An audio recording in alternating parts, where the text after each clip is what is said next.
Të nderuar teleshikues të dashur vëllezër dhe motra më Krishtin, ja ku jemi së bashku në takimin ton të përjavshëm Besimi Krishterë Ortodoks. Në emisionin e kaluar ne kemi folur për parajsën. Sot jemi detyruar të flasim për të kundërtën e parajsës, për ferin. Ferin si koncept fetar dhe filozofik. Feri është një nga konceptet më të thella dhe më të debatueshme në historinë e mendimit njerëzor.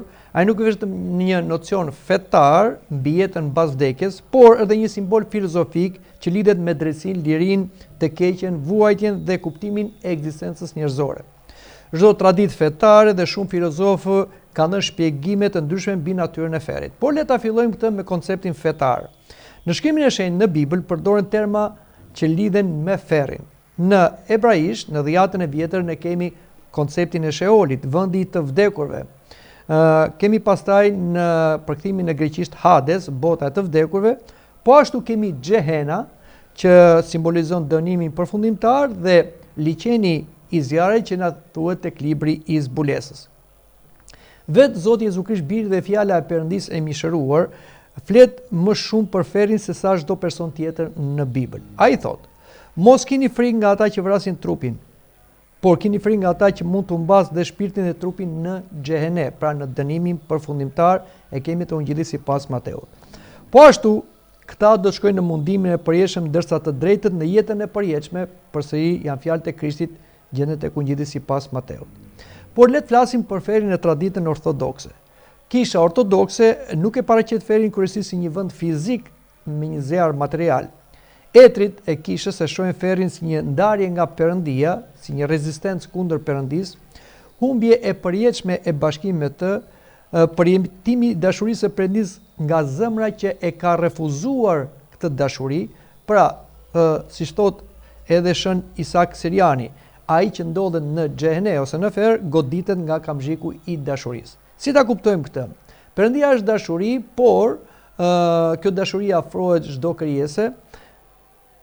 Por ato krijesa të cilat i rrin kundra kësaj dashurie, këtu krijohet ajo rezistenca, tensioni që është ferri dhe është mundim për krijesën që refuzon dashurinë e Perëndisë.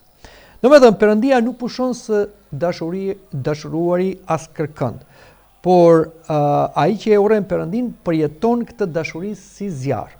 Shën Grigori i Nisës na thot: "Ai e sheh zjarrin si një realitet shpirtëror që pastron ose djeg sipas gjendjes së shpirtit, ashtu siç e kemi për shembull edhe marrëdhënien me diellin. Në qoftë se jemi në një pozicion të favorshëm me diellin, dielli na ndriçon, na ngro, na jep benefitet e veta. Në të kundërtën, qoftë toka, po dhe ne jemi në një pozicion jo të favorshëm, dielli na djeg." Një tjetër atikisht, Shën Maksim Rrëfysi, mëson: "Perëndia mbetet i pandryshueshëm, ndryshon mënyra se si njeriu e përjeton praninë e tij. Për të drejtë, Perëndia është dritë, për mëkatarin e njëjta dritë bëhet zjarr." Kurse Shën Joan Damaskini thot: "Perëndia nuk krijoi ferin, ai krijoi njeriu për jetë. Feri është pasojë e zgjedhjes së lirë të njeriut." Por dhe një pyetje: pse ekziston ferri?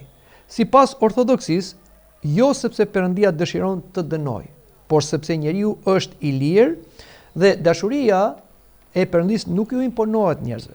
Refuzimi i Perëndisë ka pasoja të përjetshme, që do të thotë ai që refuzon dashurinë e Perëndisë në këtë jetë, por mbetet me këtë refuzim në përjetësi, atëherë ai krijon ferrin vetes së vet.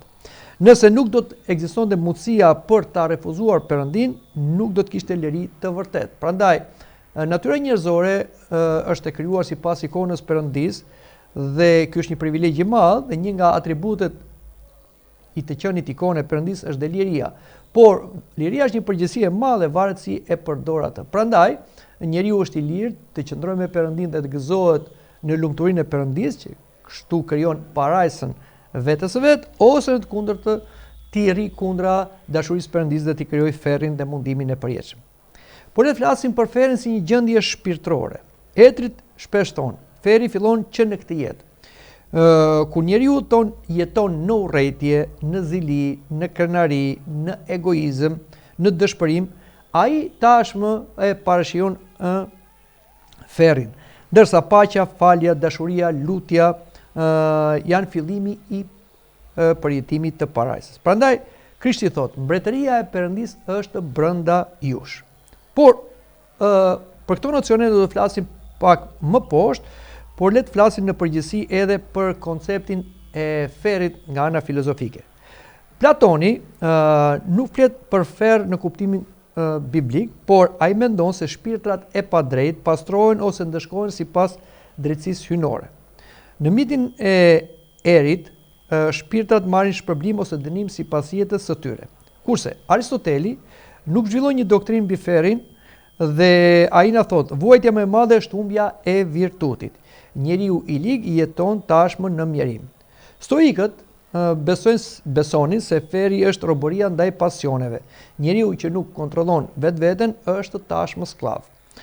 Dante Alighieri në Komedinë hyjnore e përshkruan ferin si një vend me 9 rrath, çdo mëkat ka një dënim përkatës. Megjithatë, duhet dim se ky është një krijim poetik, nuk është teologjik, pavarësisht se Dante Alighieri ulëmtoi dhe teologjin, por asnjëherë nuk duhet të mbetemi për imazhin e ferit sipas Dante Alighierit në Komedinë hyjnore. Por ka dhe koncepte të ndryshme në lidhje me ferin, siç janë dhe koncepte për shembull edhe në fenë islame. Në fenë islame feri quhet Xhehene. Ai përshkruhet si vend ndëshkimi për jo besimtarët dhe mëkatarët. Në librin e muslimanëve në Kuranin përdoret përshkrime të fuqishme për ferin si zjarr, errësirë, etje, vuajtje, kurse në fenë e hinduizmit ekziston naraka, nuk është domosdoshmërisht e përjetshme, po pas shlyerjes së karmës shpirti rilind. Kurse tek budizmi ekziston disa ferra ose gjendje të ndryshme të ferit, por ato janë të përkohshme. Shkaku i tyre është karma. Pra duhet të shlirohesh nga karma negative, na thuhet në budizëm, dhe shlirohesh nga këto si them zonat të ferrit. Dhe një pyetje, a është feri hakmarrje? Jo. Sipas teologjisë ortodokse, Perëndia nuk hakmerret. Apostulli Pavli shkruan, Perëndia dëshiron që të gjithë njerëzit të shpëtohen. Perëndia nuk do vdekje mëkatare, por do kthimin e tij. Apostulli Petro shton, ai nuk do kushton mbas, por të gjithë të vinë në pendim. E kemi në letrën e dytë të Apostullit Petrus. Feri nuk është mungesë e dashurisë së Perëndisë, por mungesa e përgjigjes së lirë të njeriu ndaj kësaj dashurie, tha. Por le të mbështetemi edhe tek mësimet e etërve të kishës në lidhje me konceptin e ferrit. Shën Vasili i Madh na shkruan, mëkati është fillimi i ferrit. Kurse Shën Joan Gojarti shkruan, askush nuk shkon në ferr pa zgjedhur vetë largimin nga Perëndia. Shën Isak Siriani thot, dashuria e Perëndisë nuk ndryshon, ndryshon zemra e njeriu. Shën Silonoi i Athosit thot, mbaje mendjen në ferr dhe mos u dëshpëro.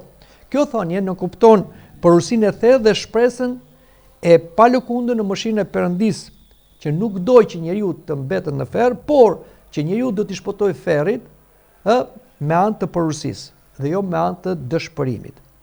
Pra, nga këndvështrimi fetar, ferri është pasojë e refuzimit të lirisë për të jetuar në bashkim me Perëndin. Në traditën ortodokse ai kuptohet para së gjitha si një gjendje shpirtërore e përjetimit të pranisë së Perëndisë nga një zemër që nuk është hapur ndaj dashurisë së tij. Pra, i ri kundra kësaj dashurie. Nga këndvështrimi filozofik, ferri është përdorur si metaforë për tjetërsimin, robërimin ndaj pasioneve, humbjen e virtutit, dëshpërimin ose largimin nga e vërteta. Edhe pse interpretime ndryshojnë nga ato fetare dhe filozofike, shumë prej tyre rakordojnë me njëra tjetrën, pra për të na thënë se zgjedhjet morale të njeriut kanë pasoja të thella në jetën e tij. Virtutet kanë shpërblim, mëkatet kanë dëshkim. Në traditën ortodokse, mesazhi përfundimtar nuk është frika nga ferri, por thirrja për pendim, shëndrim dhe bashkim me Krishtin për të shpëtuar ferrit, sepse Perëndia është dashuri dhe nuk do që asnjëri, asnjë krijesë të përjetojë ferrin. Por na del një tjetër pyetje, a e krijoi Perëndia ferrin? Sepse ne po flasim për ferrin si një koncept jo vetëm filozofik, por si një realitet. Duhet dim se Perëndia është krijuesi i çdo gjë që ekziston. Megjithatë, Kisha apostolike nuk mëson se Perëndia krijoi ferrin si një vend të destinuar për dënuar njerëzit ose edhe demonët që nga fillimi. Krishti thot, largoni prej meje të mallkuar në zjarrin e përjetshëm, që është përgatitur për djallin dhe për angjëjt e tij. E kemi tek Ungjilli sipas Mateut. Pra, po të shikojmë me vëmendje fjalët e Krishtit, ai nuk thot se zjarri u përgatit për njeriu, por për djallin dhe për angjëjt e tij. Do me thënë, është djalli dhe angjëjt e tij, të cilët ja krijuan ferrin vetes së tyre me rebelimin që ata bën në parajsën qiellore, por edhe me tundimin që bën razës njerëzore për ta larguar nga kopshi i Edenit. Pra, ata ja krijuan ferrin vetes. Kështu që edhe njerëzit të cilët qëndrojnë bashkë me djallin dhe vdesin me mëkate të papenduara dhe të parrëfyer, patjetër shkojnë në vendin e ferrit që është bërë për djallin dhe për demonët. Duhet dim se Perëndia e krijoi njeriu sipas ikonës së tij dhe në ngjashmëri me të. Kështu që e krijoi njeriu për bashkim me të, për shenjtërim, për pjesëmarrjen në mbretërinë e tij dhe nuk e krijoi njeriu për të shkuar në ferr. Shën Athanasi i Madh shkruan se Perëndia e krijoi njeriu nga asgjëja, por e thiri që të jetojë në bashkim me të dhe të marrë pjesë në jetën hyjnore sipas energjive. Atëherë pse ekziston ferri? Sipas etërve të kishës, ferri ekziston sepse Perëndia i krijoi angjëjt dhe njerëzit me liri, tham. Dashuria e Perëndis nuk imponohet. Nëse njeriu ose angjëll refuzon Perëndin me vullnetin e vet, ai përjeton pasojat e kësaj zgjedhje. Shën Joan Damaskinoi thot, Perëndia nuk është shkaku i së keqes, secili bëhet vetë shkaku i dënimit të tij duke përdorur keqlirinë. Dhe këtu na flet edhe për angjëjt rebel, të cilët e keqpërdorin lirinë e tyre në kryengritjen e tyre me kryosforin në parajsën qiellore, por edhe të njeriu i cili u rebelua në kopshin e Edenit.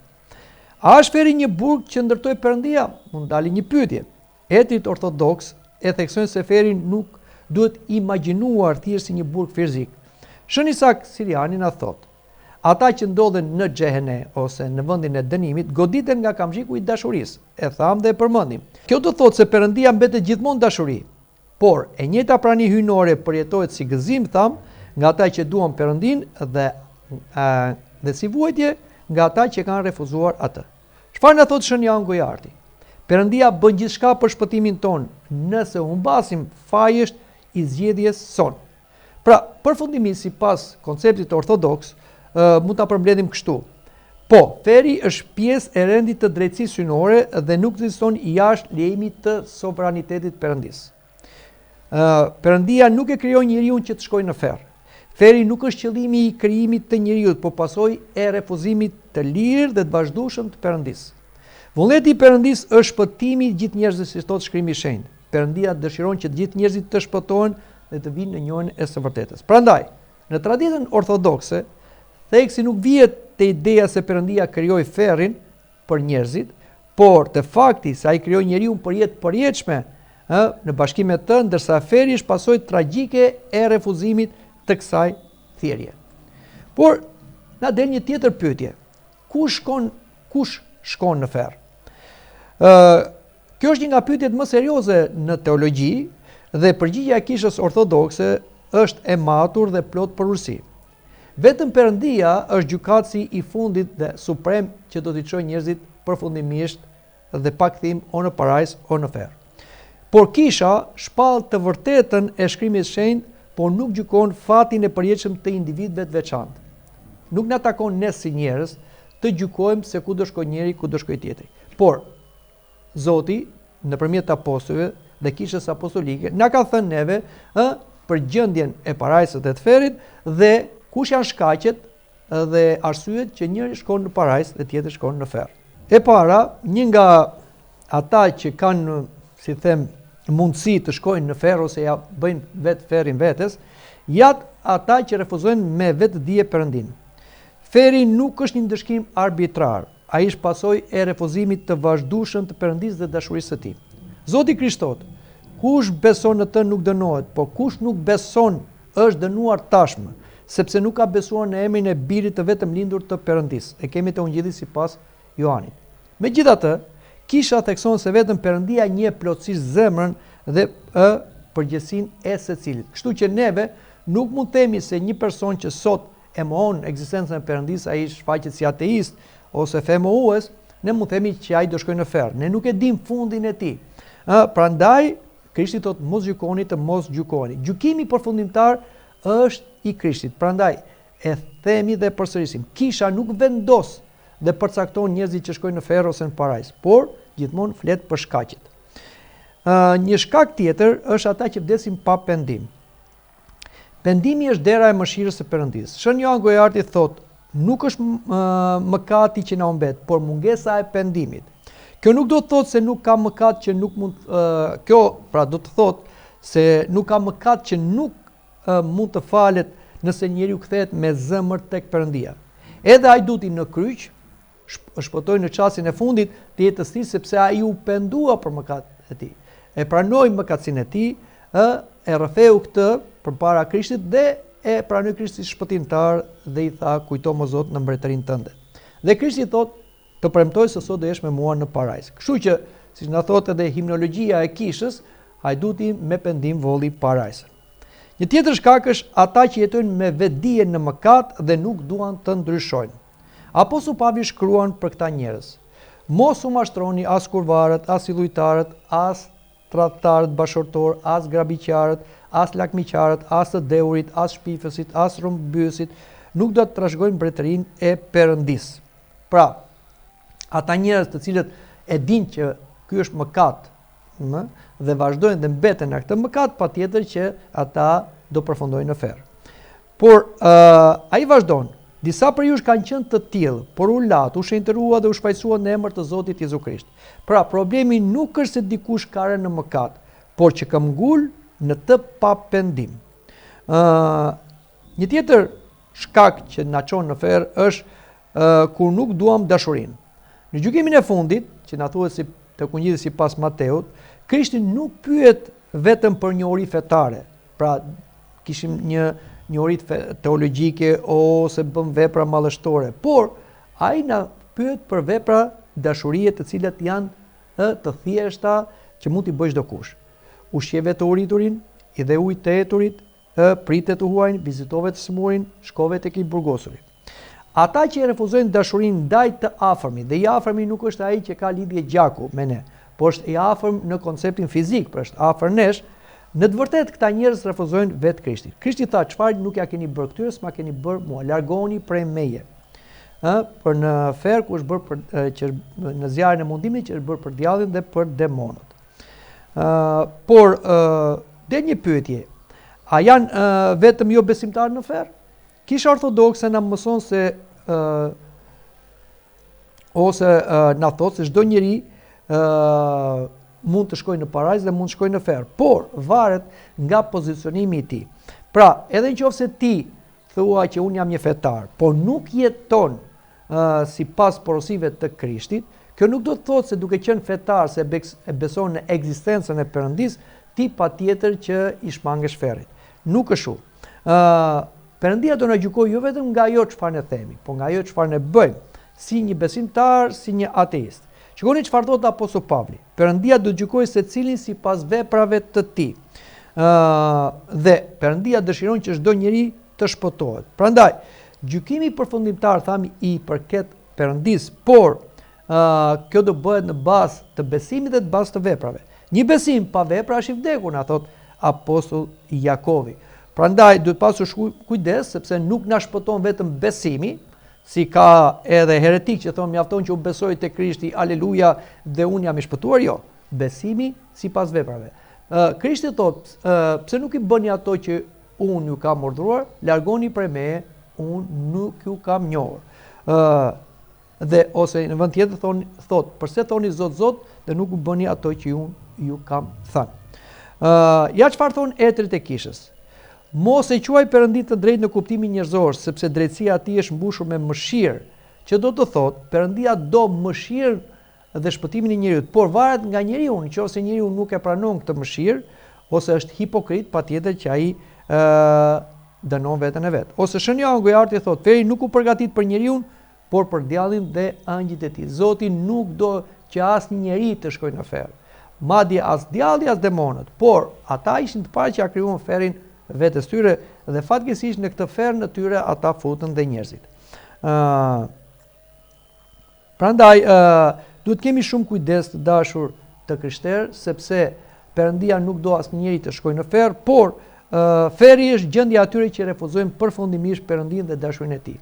Askush nuk dënohet sepse ka rënë në mëkat, por sepse vdes pa pendim dhe pa dëshirë për të kthyer tek Perëndia nëpërmjet Isu Krishtit, që tha, unë jam rruga, unë jam e vërteta, unë jam jeta. Askush nuk shkon te Ati vetëm me anën time. Perëndia, siç thotë profeti Ezekiel, nuk do vdekjen e mëkatarit, por do të kthehet e të jetojë. Dhe duhet dim diçka tjetër. Si mund ta shmangim ferrin? Patjetër që ferri nuk mund shmanget sepse themi nuk duam të shkojmë në ferr. Ose nuk mund shmanget dhe thjesht duke bërë vepra të mira, sepse gjitha veprat tona përpara Perëndis janë si paçavure. Por ferri shmanget duke besuar në veprën e Perëndis në Krishtin, i cili është qingji i Perëndis që shlyen mëkatet e botës. Pra, ajo që na çon në ferr është mëkati i pashlyer, i pashpaguar, i papenduar. Dhe njeriu lind me mëkat, vjen me mëkatin sugjershor, vjen i botë mëkatare, mëkaton, kështu që asnjëri prej nesh nuk mund t'i shmanget ferrit, që është ndëshkimi i mëkatit të papenduar dhe të pashlyer. Por Krishti e bën të mundur shlyerjen e mëkatit me gjakun e tij, sepse mëkati lahet me gjak, jo me gjakun e kafshëve, as me gjakun e njerëzve, sepse kafshët nuk kanë mëkat, por njerëzit janë qenie që lindin me mëkat. Atëherë Krishti, biri dhe fjala e Perëndis u bë biri i njeriut. Dhe si biri i njeriut ai shqinji i Perëndis që shlyen mëkatet e botës. Vetëm nëpërmjet Krishtit ne na falen mëkatet dhe vetëm nëpërmjet Krishtit ne i shpëtojmë ferrit. Prandaj thotë dhe Shën Johani, apostulli ungjillor, në letrën e tij ne kemi një avokat i cili është për ndjesën e mëkateve tona, po jo të vetëm tona, por për të gjithë botën. Nuk ka rrugë tjetër për të shmangur ferrit veçse besimi në Isu Krishtin, i cili afron tek Perëndia jo gjakun e kafshëve dhe të cijeve, siç afronin kryepriftët në dhjetën e vjetër, ose siç vazhdojnë bëjnë kurbane fe të tjera, por afron gjakun e tij të pafajshëm. Dhe nëpërmjet kësaj oferte, këtij shpagimi na shlyen mëkatet dhe ne shpëtojmë nga ferri. Por dhe një pyetje, a e përjetojmë ferrin këtu? Pra këtu në tokë. Sipas mësimit të Kishës Ortodokse dhe Etërve të Shenjtë, njeriu mund fillojë të përjetojë si parajsën që folëm në emisionin e kaluar, por edhe ferrin që në këtë jetë. Kjo nuk do thotë se ferri toksor është i njëjtë me gjendjen përfundimtare të gjykimit të fundit, por është një lloj parashijimi. Ku fillon ta ndjem ferrin? Ferri fillon në zemrën e njeriu. Krishti tha, mbretëria e Perëndis është brenda jush, por po ashtu edhe ferri është brenda nesh. Varet kë mbajmë ne në zemër. Mbajmë mbretërinë e Perëndis apo mbajmë botën e ferrit. Pra kur mbahet bota e ferrit brenda në zemër dhe përjetohet? Kur në zemër ka urrëtie, krenari, egoizëm, zili, lakmi, dëshpërim, mosfalje, aty fillojmë të përjetojmë gjendjen e ferrit. Prandaj ferri nuk është vetëm një realitet i së ardhmes, por ai fillon si një zgjedhje që bëjmë dhe neve sot. Çfarë thon etrit e Kishës? Shën Isak Siriani thotë, ai pra mëson se vuajtja më e madhe është largimi nga dashuria e Perëndis. Kur njeriu jeton larg Perëndis, ai përjeton zbrastësi dhe ankth. Dhe nëse ka pasuri, pushtet ose kënaqësi, përsëri ky ankth që parashimi i ferrit nuk largohet prej tij. Shën Maksim Rëfysi na thotë, njeriu nuk mund të çlirohet nga zemërimi, epshi, lakmia ose krenaria dhe mbetet robi i tyre. Kjo robëri është shije e ferrit. Dhe Shën Siluanoi thotë, ku shpirti largohet prej tij, pra prej Perëndis, ai përjeton errësirën dhe vetmi të thellë. Duhet dim se ferri është një vend i vetmis. Pra atje fatkeqësisht krijesat njerëzore që janë nuk kanë komunikim me njëri tjetrin. Secili është në hallin e vet, në mundimin e vet dhe nuk kanë asnjë ngushëllim për të folur me njëri tjetrin. Ndryshe, siç kemi këtu në tokë, ku edhe në një dhimbje, në një fatkeqësi, ne mund ta shprehim dhimbjen dhe ta ndajmë. Në ferr nuk e kemi këtë privilegj. Në ferr çdo kush është i vetmuar dhe nuk mundet të komunikojë me tjetrin. Kjo është vuajtja më e madhe në ferr. Prandaj ferri është një vetmi.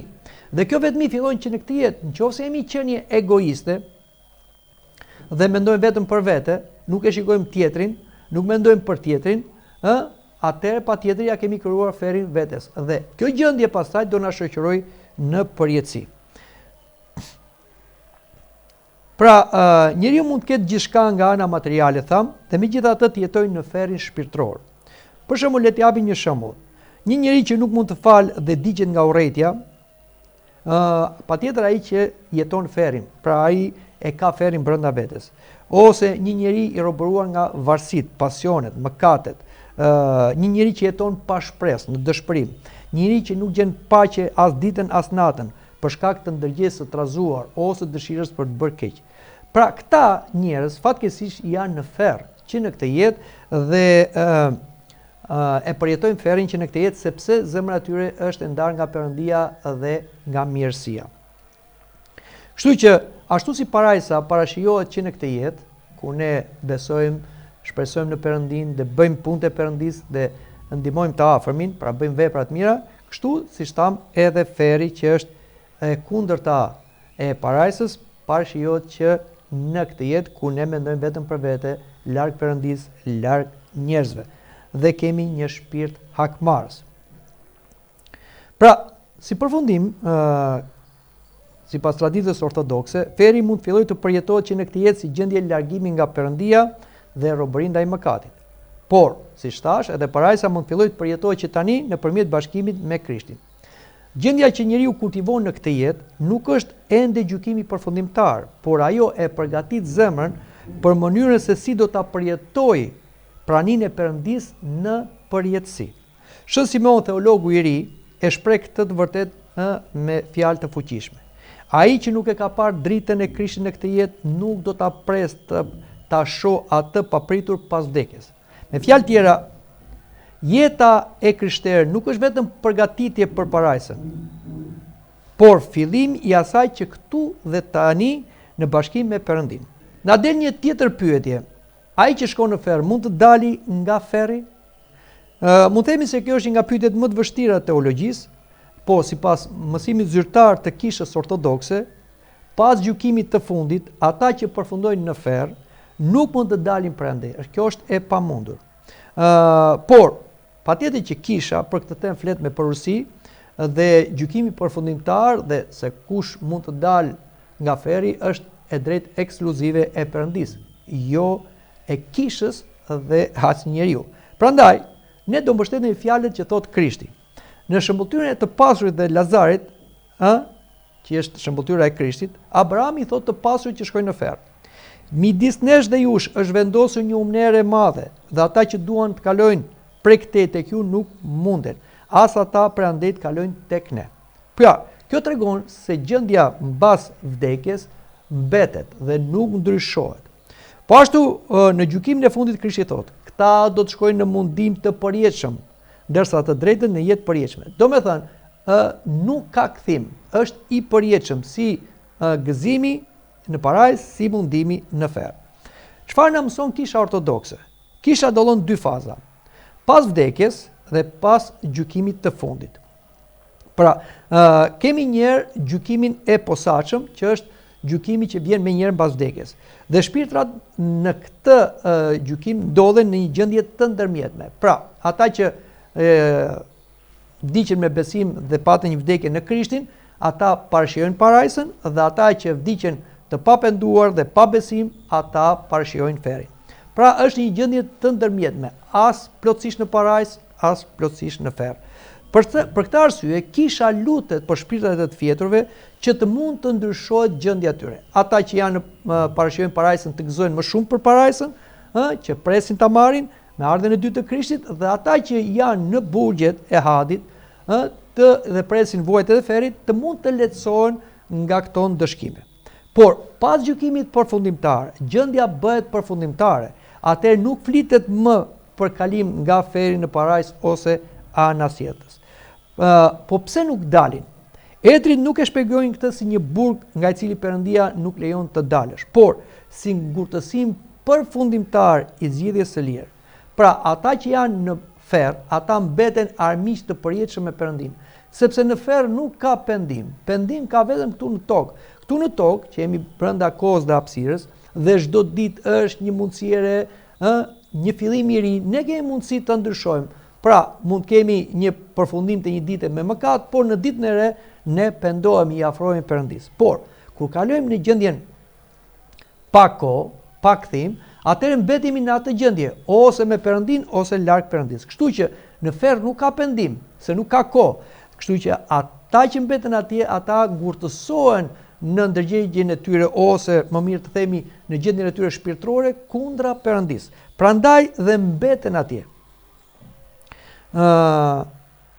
Ka disa mendime të cilat Kisha nuk i ka pranuar, për shembull të heretikëve si Origjeni, që hodhën idenë e restaurimit të gjithë krijimit përfundimtar, madje të demonëve. Megjithatë kjo ide, edhe pse duket shumë në një mënyrë shumë e lumtur, por Kisha nuk e ka pranuar sepse Kisha mbështetet në fjalët e Krishtit. Ata do shkojnë në dënim të përjetshëm dhe nuk na jepet asnjë hapësirë që kemi restaurimin e ferrit dhe të atyre që gjenden aty. Prandaj Perëndia, sipas mësimit të Kishës ortodokse, e lejon njeriu që të jetojë në lirinë e tij dhe kjo është përgjegjësi. I ka dhënë mundësi njeriu gjatë gjithë kohës dhe hapësirës që ai, edhe pse mëkaton dhe pse është mëkatar, të mund të ndryshojë. Dhe bën një gjyq të posaçëm pas vdekjes dhe pret deri në gjyqin e fundit lutjet e Kishës, ose pret lutjet e besimtarëve të afërm të tyre që gjendja e tyre shpirtërore pra të ndryshojë. Ata të mund të lehtësohen nga gjykimi përfundimtar. Pas gjykimit të fundit në ardhen e dytë të Krishtit, gjendja e njeriu thamë që mbetet përfundimtare. Prandaj ata që fatkeqësisht për shkak të pabesisë, mos pendimit tyre, indiferencës tyre, do të shkojnë në ferr, ata do të mbeten atje dhe nuk do të dalin prandaj në jetë. Kështu që këto janë mësimet e Kishës ortodokse që mbështeten në fjalët e Krishtit. Por le ta themi edhe një pyetje dhe ta përfundojmë. Në ferr mungon dashuria e Perëndis? Ne e cikëm pak, por le ta sqarojmë më tepër këtë gjë. Kisha ortodokse na mëson se dashuria e Perëndis është kudo. Nuk ka një vend që nuk është dashuria e Perëndis. Prandaj është edhe në ferr. Shikoni çfarë na thuhet te Shkrimi i Shenjtë. Ku do të shkojë larg frymësënd sate dhe ku do të ikë larg fytyrës sate. Nëse ngjitem në qiell ti je atje. Nëse zbret në had, edhe atje ti je, e thot psalmisti. Kjo tregon se nuk ka vend ku Perëndia të mos jetë i pranishëm. Por Perëndia është dashuri, jo ka dashuri. Është dashuri, na thot apostulli dhe ungjillori Joan në letrën e tij. Nëse Perëndia do të pushonte së dashurori, ata që janë në ferr atëre patjetër ai do të ndryshonte si Perëndi. Po Perëndia nuk ndryshon. Ai është i njëjtë. Ai rezaton vetëm dashuri. Prandaj dashuria e Perëndis nuk ndryshon as në parajs, as në ferr. Unë jam Zoti dhe nuk ndryshoj, na thot profeti Malakia. Prandaj dashuria e tij nuk mbaron as për ata që e kanë refuzuar dhe dënojnë veten e tyre. Shëni Saksirani na thot, ata që ndodhen në xhehenem goditen nga komzhiku i dashurisë. Pra ai shpjegon se nuk është Perëndia ai që ndryshon, por ndryshon njeriu. Për shenjtorët dashuria e Perëndisë është gëzim, dritë dhe jetë. Për ata që kanë refuzuar atë, e njëjta dashuri përjetohet si dhimbje, sepse zemra e tyre nuk është e aftë ta pranojë. Prandaj Shën Isaku vazhdon dhe thot, nuk është e drejtë të thuhet se mëkatarëve mungon dashuria e Perëndisë, por ata i rrin kundra dashurisë së Perëndisë. Le të japim një shembull. Le ta mendojmë diellin. I njëjti diell zbut dyllin forcon baltën. Dielli nuk ndryshon materiali që merr nxehtësinë nga dielli. Në mënyrë të ngjashme, dashuria e Perëndisë mbetet e njëjtë, por gjendja e njeriu e përcakton mënyrën se si e përjeton atë dashuri. Atëre, a ju mungon dashuria e Perëndisë në ferr? Jo. Nuk mungon asnjëherë dashuria e Perëndisë. Mungon bashkimi i lirë me Perëndinë, gëzimi i kungivit me të, pendimi, paqja, aftësia për t'u përgjigjur kësaj dashurie të Perëndisë. Vuajtja e ferrit burron nga fakti se njeriu përballet me Perëndinë e dashurisë, por mbetet i mbyllur ndaj kësaj dashurie, e urren këtë dashuri, e kundërshton. Ky është ferri që ja krijojnë vetes tyre. Pra, sipas traditës së etërve të kishës, veçanërisht Shën Isak Sirianit, në fer nuk mungon dashuria e Perëndis. Perëndia vazhdon të jetë dashuri dhe nuk pushon si qenë i pranishëm. Ajo që mungon është bashkimi i gëzueshëm me të, sepse njeriu është ngurtësuar vetëm në refuzimin e dashurisë hyjnore. Kjo është arsyeja pse etri thonë se parajsa dhe feri nuk varen nga një ndryshim tek Perëndia, po nga mënyra se si njeriu e përjeton praninë e tij. Për zemrën e pastruar, prania e Perëndis është dritë dhe lumturi, për zemrën që e ka refuzuar atë, e njëjta prani tani bëhet vojtje, bëhet ferr. Prandaj, të dashur të krishterë, duke dëgjuar të gjitha këto fjalë, të cilat janë mësimet e Zotit Isu Krisht, të apostujve, të kishës, të etërve të kishës, duhet të bëjmë kujdes, sepse njeriu është i lirë të zgjedhë dy rrugë. O të shkojë në parajsë në bashkim me Zotin, o të zbresi në ferr. Prandaj edhe apostulli Pavli na thot këto fjalë, që mendojmë dhe ta mbyllim dhe bisedën për sot. Punoni për shpëtimin tuaj me frikë dhe me droje, sepse Perëndia është ai që vepron në ju edhe vullnetin dhe veprimin sipas pëlqimit të tij. Pra, neve duhet kemi kujdes. Jetojmë në këtë botë, jo rastësisht, kemi ardhur për një qëllim, të bëhemi gati që të përballemi me Zotin. Dhe Zoti do që ne të jetojmë me të përjetësisht në lumturinë e tij. Dhe kështu që ne duhet punojmë me frikë. Fjala frikë nuk do të thotë me ankth, do të punojmë me përgjegjësi, sepse Zoti është dashuri dhe drejtësi. Dhe në të kundërtë, nëse ne nuk e kemi frikë Perëndin, që Perëndia është i drejtë dhe e refuzojmë atë, atëre drejtësia e tij një ditë do përballet me ne dhe do na dënoj jo sa i dëshiron, por se neve do meritojmë dënimin për të qenë larg dhe kundra Perëndis në përjetësi, në ferr, i cili nuk është krijuar për njerëzit, por për djallin dhe për demonët. Mendoj që këtu ta mbyllim edhe bisedën për sot, por të takuar në takimin e ardhshëm. Deri atëherë, mirupafshim.